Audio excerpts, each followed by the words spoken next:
Hi, my name is Marin with Clever Yoga, and I'm here to show you how you can use the Clever Yoga blocks to help increase your flexibility. So I love using yoga blocks in my yoga practice. This is probably my favorite yoga prop to use, and maybe it's just because of what I use them for. But when it comes to doing anything with flexibility that you feel like you have a hard time holding a pose in, or you just need a little extra support, yoga blocks are one of the best things that you can use to help deepen that pose and help you stay in that pose for just a little bit longer. So using this for the splits, you can either place the props to the side of you up high like this. So if you need a little more help and you want to go higher, you can use them on both sides as posts to hold on, and you can stay upright. So you can see how this is extremely helpful in this manner. And as you move forward and advance into the pose, you can turn them to the side and get even lower into the split position. Now you can also use them to prop up your legs or just right under your glute.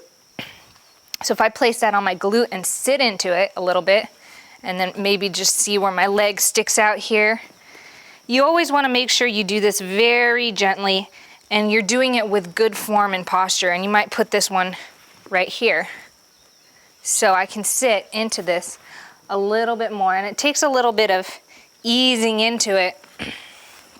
But as you can see, I can focus here now, and I can even hold on here.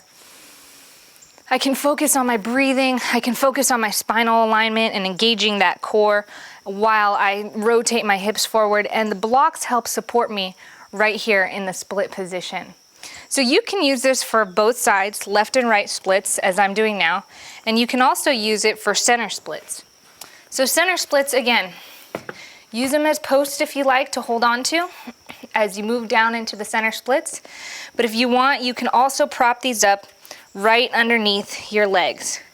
So I don't know if I'm going to go down that far, but you can also sit into the blocks. So if you're like me and you can't go down that far because you're not warmed up right now, you can just go down as far as you can and then sit your hips back into the block. So this is a little bit more of a balanced position. You got to keep that core really tight and nice and upright, but I'm feeling that there, and this is really supporting me at the depth of this stretch, and I can focus on just breathing deep into it and just relaxing into this pose, because that's the most important thing with yoga poses, is if you can relax and breathe deep into each pose, those muscles, that tension, it'll start to release a lot sooner. And so if you can do this on a consistent level, you're going to start noticing your practice and your poses go deeper a lot more effectively than if you're just pushing yourself into it and kind of fighting that resistance. So here's a couple ways that you can use the Clever Yoga blocks with your splits and increasing that flexibility. I really love these blocks. If you haven't heard of them, you can check them out by clicking the link below or visiting cleveryoga.com.